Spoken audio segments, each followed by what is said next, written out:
बिहार में छात्राओं की संदिग्ध मौतों की ये श्रृंखला वाकई बेहद चिंताजनक और हृदय विदारक है। शिक्षा के केंद्र माने जाने वाले शहरों से जब ऐसी खबरें आती हैं, तो यह न केवल प्रशासन पर सवाल खड़ा करती है, बल्कि उन हजारों परिवारों के भरोसे को भी तोड़ती है, जो अपनी बेटियों को बेहतर भविष्य के लिए घर से दूर भेजते हैं।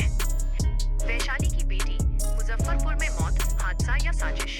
पटना के शंभू हॉस्टल की घटना के बाद अब मुजफ्फरपुर के रेलवे ट्रैक पर मिली छात्रा की लाश ने पूरे प्रदेश को झकझोर दिया है। मृतका दरोगा सब इंस्पेक्टर भर्ती की तैयारी कर रही थी और मुजफ्फरपुर में रहकर पढ़ाई करती थी। उसका पैतृक घर वैशाली जिले के पातेपुर प्रखंड अंतर्गत गोविंदपुर बेला पंचायत में है। पिता के गंभीर आरोप और अनसुलझे सवाल। मृतका के पिता ने इस घटना को सिरे से खारिज करते हुए इसे सुनियोजित हत्या करार दिया है। उनके द्वारा उठाए गए सवाल जांच की सुई को किसी गहरी साजिश की ओर घुमाते हैं। अकेले ट्रैक तक पहुंचना। एक छात्रा जो शहर में सुरक्षित रहकर पढ़ाई कर रही थी, वो अचानक सुनसान रेलवे ट्रैक तक कैसे और क्यों पहुंची? साजिश का अंदेशा। पिता का स्पष्ट कहना है, मेरी बेटी की मौत एक गहरी साजिश का हिस्सा है। ये महज एक दुर्घटना नहीं हो सकती। दबाव का पहलू। क्या उस पर किसी तरह का मानसिक या बाहरी दबाव था, जिसके बारे में उसने घर पर नहीं बताया? बहन का बयान। जांच की नई दिशा। मृतका की बहन, जो उसके साथ रहकर ही पढ़ाई कर रही थी, इस मामले में सबसे बड़ी गवाह बनकर उभरी है। उसने पुलिस और मीडिया को कुछ ऐसी अहम बातें बताई हैं जो इशारा करती हैं कि घटना के पीछे कुछ ऐसे लोग या परिस्थितियां हो सकती हैं जो अब तक पर्दे के पीछे हैं। मुख्य सवाल, क्या बिहार में प्रतियोगिता परीक्षाओं की तैयारी कर रही बेटियां सुरक्षित हैं? जब रक्षक बनने का सपना देखने वाली छात्राएं ही असुरक्षित हैं, तो व्यवस्था पर सवाल उठना लाजमी है। वर्तमान स्थिति। पीड़ित परिवार अब न्याय की गुहार लगा रहा है और प्रशासन से निष्पक्ष जांच की मांग कर रहा है।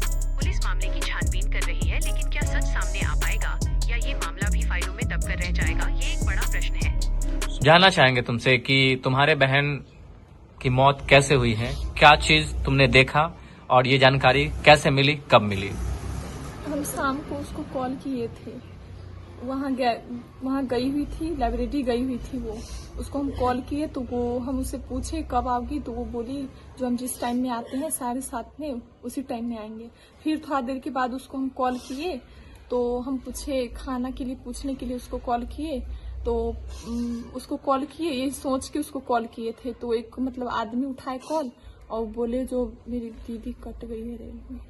अच्छा, कितने बजे तुमने कॉल किया था अपनी बहन को? उसको 5:30 के करीब में की। अच्छा। 5:30 में उससे बात हुआ था, उसके बाद किए थे तो वो कोई दूसरा रिसीव किया था। क्या नाम था बहन का? सानिया। सानिया। किस जगह घटना हुआ था? खाबरा मंदिर के पास अथी है ना, रेलवे गुमटी। रेलवे गुमटी हाँ। है। अच्छा, वहाँ पर ट्रेन से कटी हुई मिली। हाँ। अच्छा, ये बताओ कि बहन क्या करती थी, तुम क्या करती थी, और वहाँ पर तुम्हारा घर वैशाली में, वहाँ पर क्या कुछ होता था? पढ़ाई करती थी तो कौन सी पढ़ाई करती थी? हम लोग वहाँ डेरा लेके रहते थे दोनों बहन। हम कॉलेज में यूजी कर रहे LNT कॉलेज से, और वो उसका ड्रीम था दरोगा बनने का, तो वो उसी का LS में जाती थी, ग्राउंड था उसका, और लाइब्रेरी जाती थी पढ़ने। वो कितने घंटे तक लाइब्रेरी में स्टडी किया करती थी? 9 बजे से लेके और मतलब शाम को 7:30 बजे घर आ जाती थी। लाइब्रेरी याद है कौन सा लाइब्रेरी था? नहीं, LS के पास में, लेकिन नाम नहीं पता हमें। अच्छा, कॉलेज किया करती थी वो? कॉलेज कभी कभी जब एग्जाम होता था तो कभी कभी RDS कॉलेज में उसका है एडमिशन। अच्छा, डिफेंस की वो तैयारी, जैसे दरोगा की तैयारी कर रही थी, तो वो फिजिकल के लिए भी कहीं कहीं जाती थी? हाँ, LS कॉलेज जय हिंद एकेडमी है LS कॉलेज के अंदर, उसी में जाती थी। तो वो एकेडमी और लाइब्रेरी दोनों को कैसे मैनेज किया करती थी? वो मतलब सुबह में जाती थी लाइब्रेरी, सुबह में ग्राउंड जाती थी 5 बजे और आती थी 8 बजे। फिर 1-2 घंटे में रेडी उडी होके फिर वो चली जाती थी लाइब्रेरी। अच्छा। और उस दिन ग्राउंड वो नहीं गई थी लाइब्रेरी। अभी ठंडा काफी है तो मतलब जिस दिन काम उसको लगता था ग्राउंड का, तो उसी दिन वो जाती थी। वो हर दिन जय हिंद एकेडमी नहीं जाती थी? नहीं, हर दिन इधर आके हर दिन नहीं जाती थी वो। उसको बुलाया जाता था, फोन आता था, सो आज तुमको आना है, तो तभी जाती थी वो। तुम्हारे अनुसार से क्या लगता है, ये एक मतलब सुसाइड है या फिर किसी कारण से ये अप्रिय घटना जो है वो प्राकृतिक रूप से ट्रेन से कटी है, या फिर किसी और तरह का तुम इसे देखती हो? नहीं, हमें तो ऐसा नहीं लग रहा है, लेकिन वो सुसाइड नहीं कर सकती है। सुसाइड नहीं कर सकती, ठीक है, नहीं पता तुम्हें। अच्छा, इसके अलावा मैं तुमसे एक और सवाल पूछूंगा। शहरों में अमूमन ऐसा होता है, माँ बाप साथ में रहते थे वहाँ पर? नहीं, मम्मी रहती थी, मम्मी कभी बीच में जाती थी। अच्छा, बीच में हफ्ता में जाती 10 दिन पे जाती थी। हाँ, मतलब तुम दोनों बहन ही प्रॉपर वहां पर हाँ, रहती हम थी। दोनों बहन। तो वो किस तरह का कमरा था या फिर जो रूम था वहां पर, और स्टूडेंट्स ही रहा करते थे या नहीं, फिर वो कोई नहीं। फैमिली टाइप का वो? हम लोग मतलब दोनों रहते थे बहन, और ऊपर जो जिनका घर है वो रहते थे बस। अच्छा, इसके अलावा कोई नहीं? नहीं, कोई नहीं। शाम कितने बजे की घटना है ये? शाम के वही तकरीबन 6 बजे, 6 बजे का? पाँच मतलब 5:30 के बाद 6 बजे। अच्छा, अमूमन वो कितने बजे वहां से आ जाया करती? 7:30 बजे रात में आती 7:30 थी? बजे लेटेस्ट शाम में आती थी? हाँ। हाँ। तो उस दिन 5:30 बजे ये घटना तुमने सुना है ना? 5:30 बजे। 6 बजे के आसपास हाँ, में ये 6 बजे। घटी। तो उससे पहले तुम्हें क्या लगता है कि इतना सवेरे वो लाइब्रेरी से क्यों आ गई होगी? क्या इससे पहले भी वो कभी कभी सवेरे आ जाती थी लाइब्रेरी से? नहीं, वो तो मतलब शाम को ही आती थी, 7:30 बजे ही आती थी। हमेशा 7:30 बजे? हाँ। लेकिन उस दिन 6 बजे ये पता चला कि तुम्हारी बहन अब इस दुनिया में नहीं है। हाँ।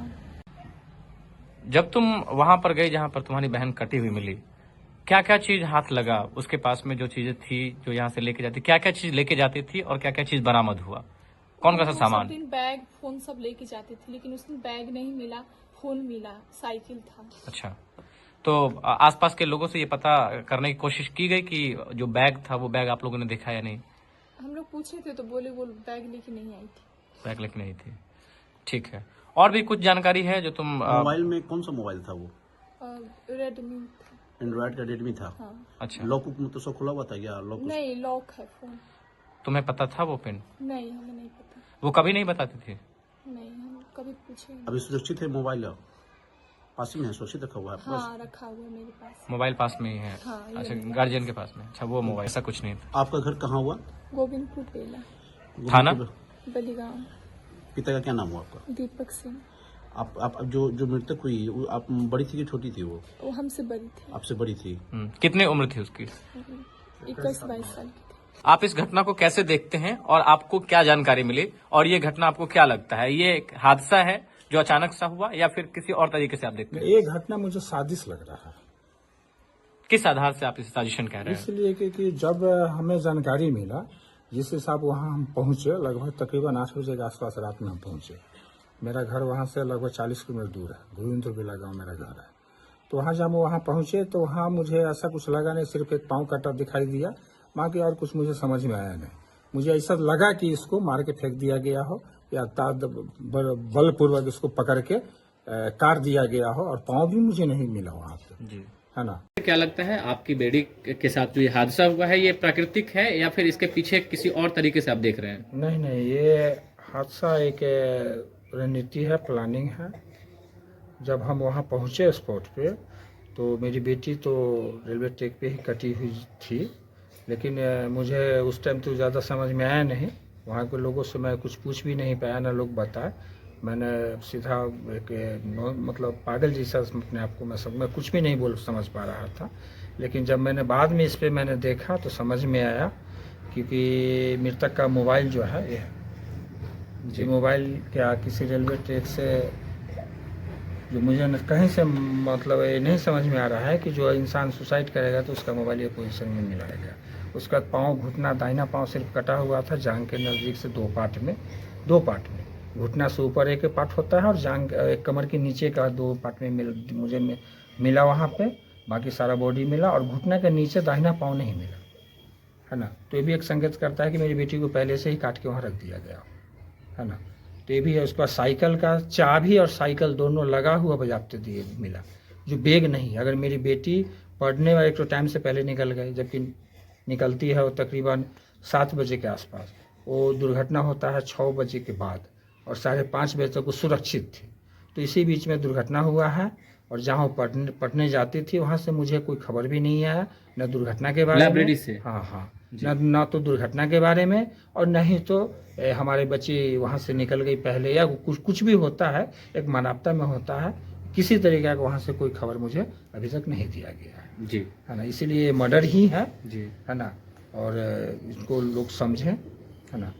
प्रशासन से किन किन बिंदुओं पर आप जांच करने की मांग कर रहे हैं? मैं सीधा मेरी बच्ची मर गई है या मार दिया गया है, इस पर स्पष्टीकरण यही मैं चाहूँगा। आप चाहते हैं कि सीसीटीवी की भी हाँ, जांच होनी बिल्कुल, चाहिए? सीसीटीवी के हर जगह का जांच हो। जी, क्या बोलते हैं, जय हिंद एकेडमी का जांच हो, जहाँ फिजिकल की तैयारी कर रही थी उसका भी जांच हो, और जहाँ वो पढ़ने जाती थी लाइब्रेरी उसका भी जांच हो, हाँ जी। उसका भी जांच हो, जी, है ना। और मैं ये भी चाहूंगा रेलवे दुर्घटना पे अगर मेरी बेटी खुद से चल के गई है तो गुमती पे कैमरा लगा हुआ मैं देखा हूं, उनका भी मुझे संतुष्ट किया जाए जी। कि आपकी बेटी देख लीजिए चलती हुई आई है और कूद गई है। जी को मेरा सानिया को जब दुर्घटना मतलब हुआ, इस चीज़ को दबाने के लिए हमारी दूसरी बेटी का फोटो इंस्टाग्राम से लेके नाम डाल के और प्रकाशित किया जा रहा है चैनलों पे। किस चैनल पे? ये दैनिक भास्कर, दैनिक जागरण, जी। दोनों पे मेरे पास उसका वीडियो भी आया जी। है ना। तो इससे आप किसी तरह का एक्शन भी लेने के लिए तैयार हैं क्या? हाँ हाँ लेंगे, इस पे भी एक्शन लेंगे। जी अभी तो मैं क्रियाक्रम कर रहा हूँ सानिया कुमारी का, लेकिन मैं जब फ्री होता हूँ तो मैं हर चीज़ का इस चीज़ पे एक्शन लूँगा कि जब मेरी बेटी सानिया कुमारी मरी तो वो क्यों नहीं दर्शाया गया उस चैनल से। जी। है और ना? आपके बच्ची का नाम फोटो लगाया गया? हाँ, बड़ी बच्ची का फोटो और बड़ी बच्ची का नाम दर्शाया गया, मृतक का नाम छुपाया गया। ठीक है जी। अपना परिचय बताएंगे? मेरा नाम दीपक कुमार सिंह, जी। अपना पूरा पता बताइए। घर गोविंदपुर बेला, जी। जिला वैशाली, थाना बेलगांव, वार्ड कितना है? Ward number 6।